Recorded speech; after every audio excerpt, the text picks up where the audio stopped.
Fala galera do Lance, beleza? Estamos aqui com o João Guilherme, nosso entrevistado de hoje. É um deboche nas narrações esportivas. Passagem por Fox Sports, Sport TV, hoje está na Flamengo TV. É uma honra estar te recebendo aqui no Lance, João. Prazer. Pô, prazer é todo meu. Muito obrigado. Conversar com o público do Lance, né, com toda a galera, bater um papo com você, Enzo, também com o Lucas, está aqui com a gente. Muito legal, né? Temos algumas coisinhas aí para trocar uma ideia, né? Com certeza. E eu já começo te perguntando, como foi o convite para trabalhar no Flamengo, depois de tanto tempo trabalhando em televisão, em canal fechado, trabalhar para um clube específico, para uma torcida tão grande como a do Flamengo? Rapaz, foi algo incrível. Na verdade, aconteceu, o convite, efetivamente, ele aconteceu no início desse ano, né? No mês de janeiro, final de janeiro e início de fevereiro. Mas há muito tempo já havia uma paquera, digamos assim, né? Já havia uma proximidade depois da campanha da Libertadores 2019, né? Que eu narrei lá no Fox Sports. Eu criei um vínculo realmente muito intenso, muito forte com a torcida do Flamengo. E a própria torcida sempre dizia, pô, você tem que trabalhar lá na Flá TV, tem que ir para Flamengo TV, aquela coisa toda.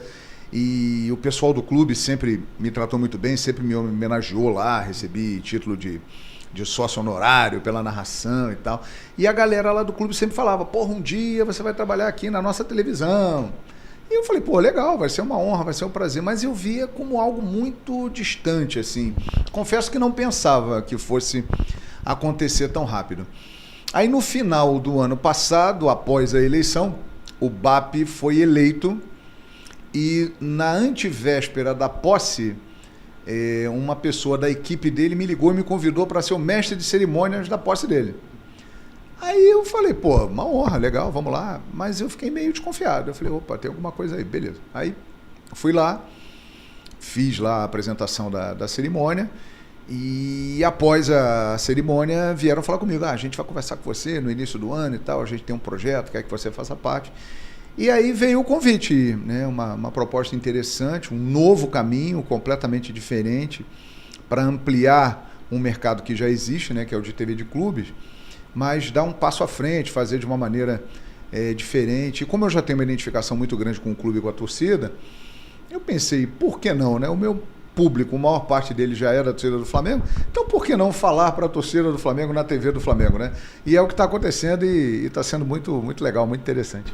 E a gente até acompanhou o lançamento da Flamengo TV, né, nesse novo momento da TV do clube, e o clube apostou em você e na Dani, vocês já fizeram dupla anteriormente.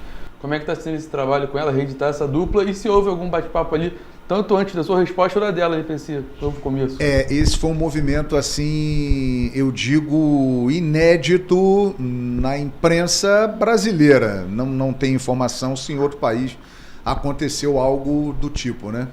Porque, de fato, saíram 2 profissionais de 2 emissoras de televisão, de grupos internacionais, para trabalhar num clube de futebol, né? Num clube esportivo, né? Que o Flamengo é muito mais que um clube de futebol. Então foi um movimento que ninguém esperava. Inclusive comigo aconteceu uma história interessante e com a Dani foi bem parecido também, porque eu fui convidado, eu fui o primeiro a ser convidado, a Dani foi convidada umas 3 semanas depois, assim. Então eu fui o primeiro ali a abrir essa oportunidade. E aí eu fui falar com o pessoal da Paramount, que é a emissora que eu trabalhava, né, e tal. E fui conversar com eles e falei, olha, gente, eu recebi uma proposta de trabalho que eu considerei muito interessante, é um novo caminho que está se abrindo e eu quero ir, eu quero sair. Aí eles, pô, mas por quê? Fica aí, a gente está bem, vai para a nossa 3ª temporada aqui, fazendo Libertadores Sul-Americana. Mas na cabeça deles, o que eles imaginavam? Um movimento normal. O João Guilherme vai sair daqui, ele vai para o Sport TV, ele vai voltar para a ESPN, ele vai para a Record, ele vai para a Cazé TV, ele vai para a Band. Aí um deles me perguntou, pô, você vai trabalhar onde? Eu falei, no Flamengo. Cara, rolou um silêncio, assim, tipo... a ficha caindo, né? Pum. Aí, como assim? O Flamengo, o clube? Eu falei, o Flamengo, o clube, o Flamengo. Clube de regatas do Flamengo. Mas o que é isso? Eu falei, não, o Flamengo já tem uma TV dele, né? E que agora vai fazer um projeto inspirado na Barcelona TV, na Real Madrid TV, as maiores televisões de clubes do mundo, querendo fazer uma TV de clube num nível profissional, que seja um canal oficial do clube, né? Mas com uma estrutura muito maior.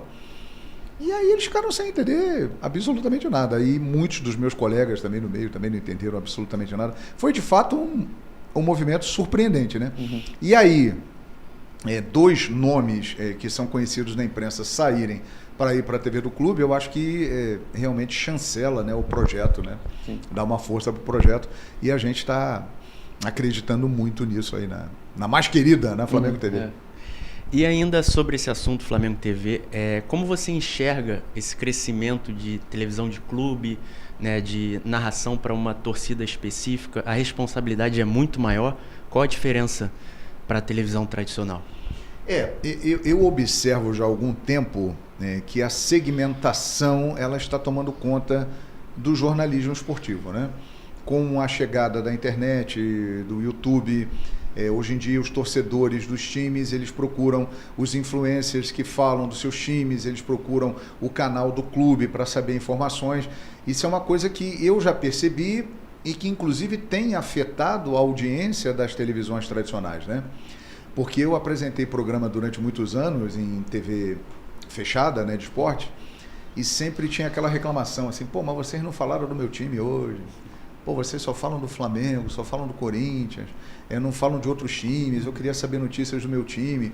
Quer dizer, o público reclamava muito e muitas vezes com razão, né? Porque a gente realmente abria espaço maior para os times que têm mais torcida, que têm mais repercussão, a briga pela audiência, é natural isso. Mas com essa chegada da internet, o torcedor achou esse caminho de buscar as informações do time dele. Então hoje não tem mais isso, não falou do meu time. O cara só não sabe do time dele hoje se não quiser. Ele tem vários canais, todos os times têm, para saber as informações. Então isso é algo que eu achei muito interessante e que me fez seguir por esse caminho também, né? Pensando exatamente naquilo que eu falei da minha identificação com a torcida do Flamengo, eu falei, cara, eu vou com o maior prazer falar para a torcida do Flamengo. Em relação à responsabilidade, tem os dois lados da história. Primeiro, você fica mais à vontade, porque você está transmitindo para um público só. Quando você transmite um jogo numa TV convencional para duas torcidas, você está falando para os dois públicos, né?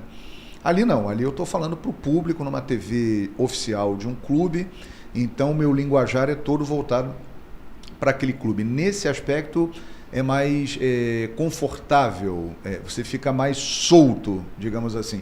Tem coisas que eu falo na Flamengo TV que eu não falaria jamais numa televisão aberta. Mas também tem o outro lado da história. Eu acho que nós temos uma missão muito importante, que é a seguinte: levar uma mensagem para as TVs de clube de profissionalismo mesmo, né? Não é porque eu estou na TV do Flamengo que eu vou falar que o Flamengo está jogando bem se ele está jogando mal. Eu não vou falar que o Flamengo foi prejudicado pela arbitragem se ele não está sendo prejudicado pela arbitragem. Eu tenho que torcer, mas eu não posso distorcer os fatos, né? Então acho que esse é o nosso trabalho na Flamengo TV, fazer um trabalho profissional e voltado para a torcida do Flamengo, falando a linguagem que a torcida do Flamengo entende, que ela gosta. Esse é o nosso lance lá. E como é que está sendo até para... Tem pouco tempo, né? Início do ano. Vai fazer 2 meses agora, dia 17, pouco tempo. Tem pouco tempo. Como é que está sendo os bastidores ali, Ninho do Urubu, Maracanã, você se sentindo... Você faz parte do... Já fazia pela sua ligação, né? Narrações históricas como a de 2019, mas está presente em bastidores, em momentos que o torcedor não tem muito acesso. Para você como pessoa, como é que está sendo viver isso? Cara, é completamente diferente. Assim, eu posso dizer em 1 mês e meio que eu não conhecia o Flamengo. Não conhecia. Eu conhecia o Flamengo de fora, que é o que a maioria conhece. Quando você entra no Flamengo, que você passa a viver o clube, hoje eu sou parte integrante do clube, é uma sensação muito diferente, muito forte. E realmente o Flamengo é uma loucura, é uma cobrança do tamanho do Flamengo. Quando você ganha, você é o melhor do mundo. Quando você perde, tá tudo errado. Então o Flamengo ele é muito intenso, as coisas acontecem várias vezes ao longo do dia, várias situações, e você estando dentro do clube, sendo um deles, né, você consegue captar e sentir isso muito mais. Antes eu era alguém que falava do Flamengo, mas estava fora do Flamengo. E agora não, agora eu estou dentro do Flamengo, vivendo o Flamengo, e tenho, acho que hoje, muito mais base para falar do Flamengo. Estou começando a conhecer coisas, né, que muita gente realmente não conhece do clube. E você ficou bastante conhecido na Fox Sports, né? Ali, aquelas noites de Libertadores. E ali surgiu o bordão deboche. Como que surgiu esse bordão? Pode falar um pouco mais pra gente? Pode, sim. Esse bordão surgiu, rapaz, o Jailson Vilas Boas, que até hoje é comentarista da ESPN, né? O Jailson, ele era nosso editor lá no Fox Sports. Aí um dia, após um jogo, né? Ele veio para mim na redação e falou assim: pô, João Guilherme, a transmissão ontem foi muito legal, adorei a transmissão foi um deboche. Aí eu falei: pô, cara, isso aí é um elogio ou é uma crítica? Não entendi, que deboche que eu conheci é outra coisa.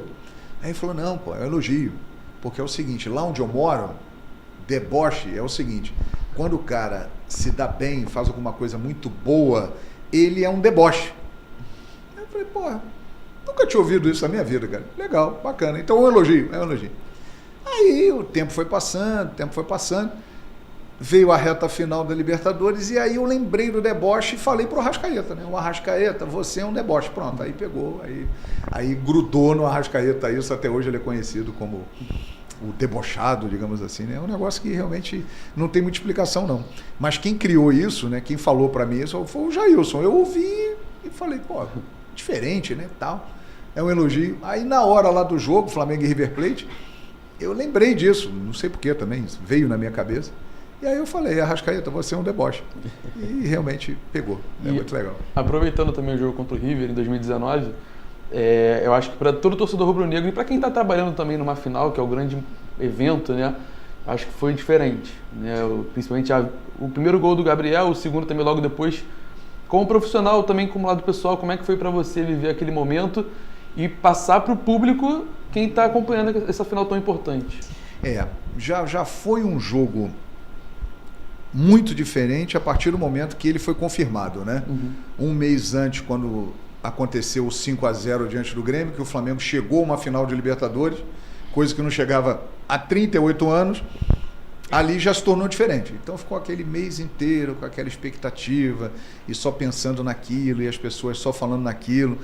Então a gente sabia, e eu particularmente sabia, por ser torcedor do Flamengo e por ter visto a Libertadores lá de 81, né? Eu era novinho, tinha 9 anos, e depois ter acompanhado toda a trajetória do Flamengo e Libertadores, muitos vexames, eliminações bizarras, aquela coisa toda, e muitas delas já trabalhando, inclusive, a maioria delas já trabalhando, né? Eu comecei a carreira em 88.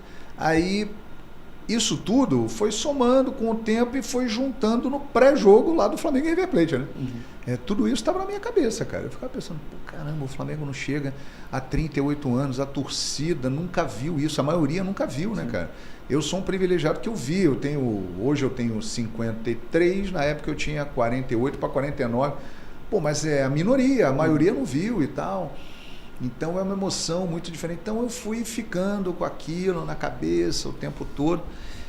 E aí veio o jogo, que eu tinha noção da grandeza, do impacto dele, da importância dele, me preparei muito bem para aquele jogo. Mas aí é a emoção do futebol, né, cara? Aconteceu aquele roteiro que ninguém imaginava, né? Ninguém imaginava, assim. 1-0 o River.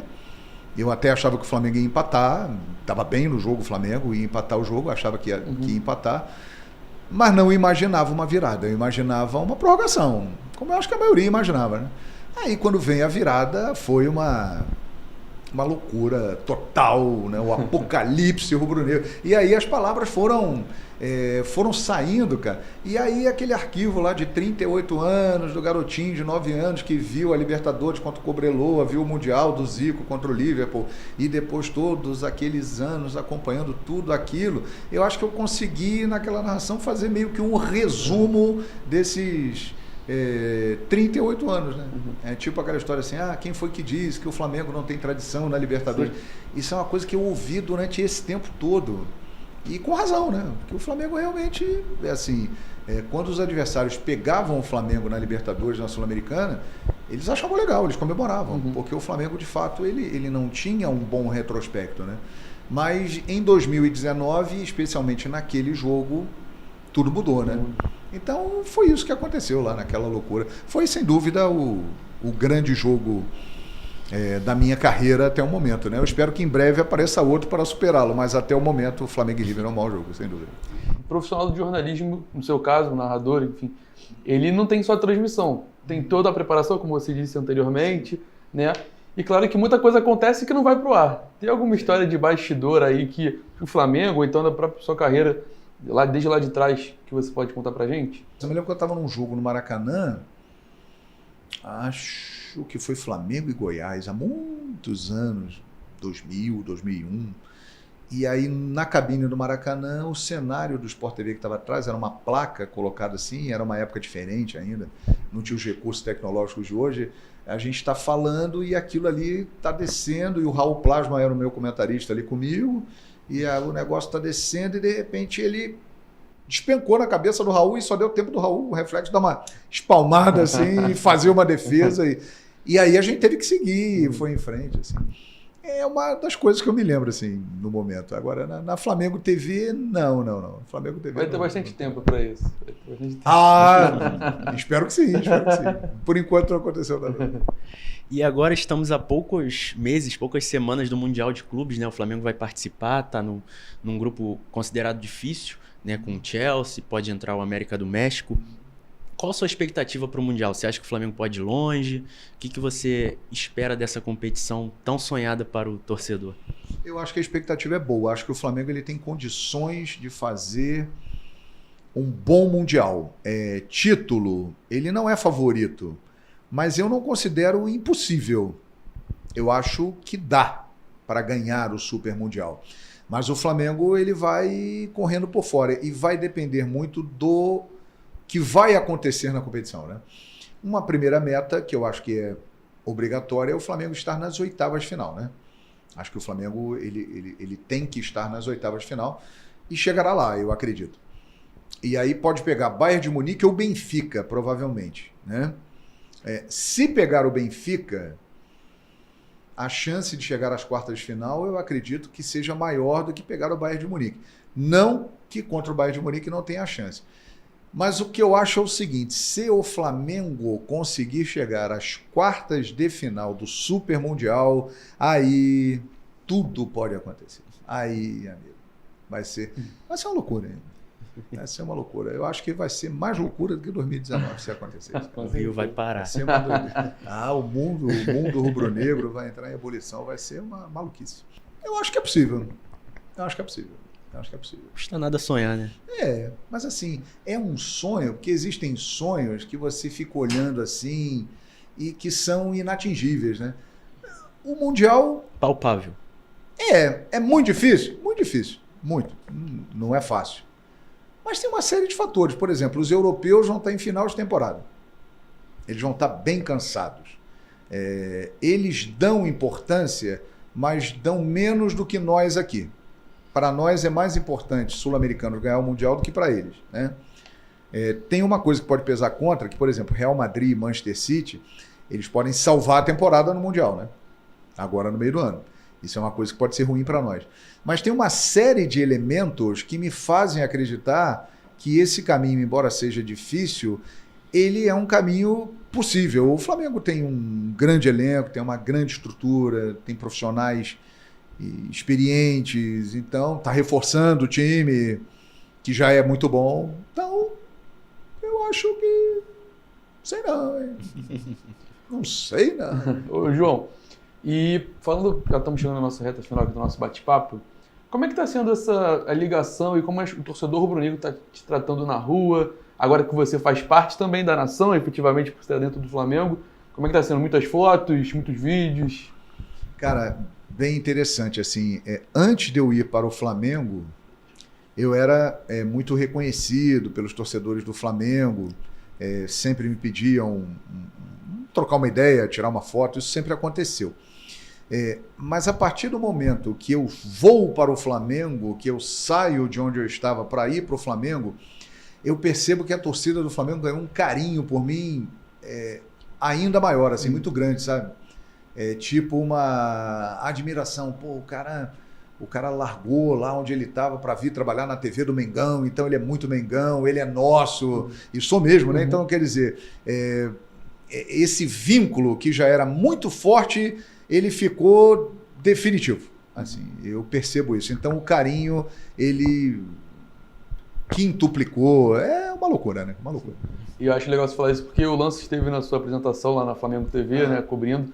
E aproveitar para ter uma curiosidade. A gente estava até conversando sobre o Lance, né, o site, o jornal Lance. Como é que você lembra da época do jornal do Lance, do site, esse nome do Lance também no mercado? Como é que... Cara, o Lance é uma marca histórica do jornalismo brasileiro. Eu me lembro que em 1997, acho que foi isso, 1997, quando o Lance foi lançado, foi uma revolução, né? Porque era um jornal completamente diferente do que existia naquela época, totalmente colorido, com um timaço de profissionais de primeira linha.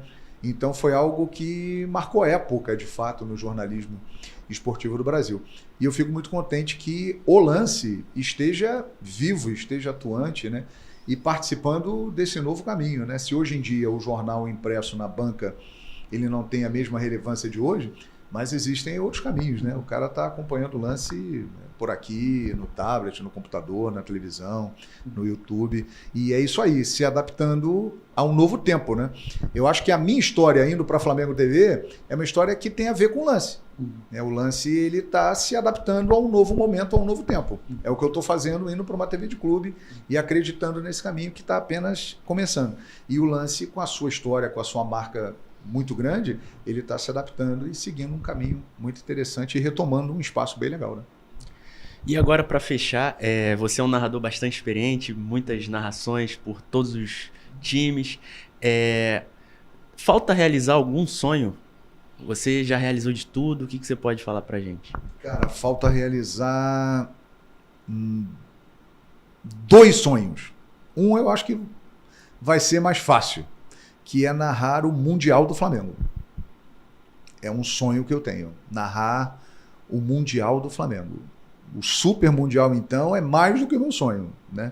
Se for a Copa Intercontinental Mundial do final do ano, tá ótimo. Mas narrar o Flamengo campeão mundial, dizer que o mundo é rubro-negro de novo, é um sonho que eu tenho, né? E o outro, narrar o Hexa da seleção brasileira. Eu acho que vai ser mais fácil narrar o Mundial do Flamengo. Tudo bem. Então é isso, foi um prazer estar te recebendo aqui, Valeu, João. obrigado, muito obrigado Lourenço, por vir ao Lance. Obrigado, Lucas. E é isso, galera. Deixe seu like, compartilha, se inscreva no canal. Tamo junto, um abraço. Agradeço a participação do meu amigo Lucas Baia também. Saudações. Saudações. Obrigado, gente. Um abraço. Valeu, galera.